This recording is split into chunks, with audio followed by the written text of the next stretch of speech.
Welcome to Buildmate. In this quick tutorial, we'll show you how to export a project in Buildmate in just a few clicks. Let's dive in. First, navigate to the Projects tab. From here, locate the specific project you want to export from your projects list. For example, let's open the project 157 Hardin Road, Wallert.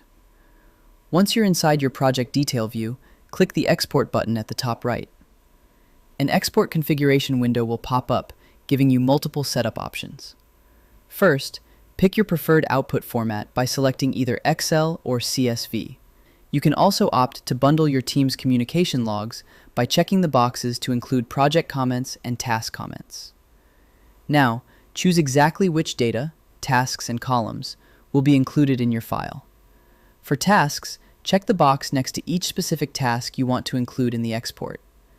Next, click the Columns dropdown and check or uncheck the fields, for example, status, priority, start date, to include or exclude them from your final exported file. If your layout looks exactly the way you want it, scroll down and click the Final Export button at the bottom right. Just like that, your project data is ready. The file will download directly to your computer. You can open the downloaded file to confirm all selected tasks and data are present. Thanks for watching, and see you in the next tutorial.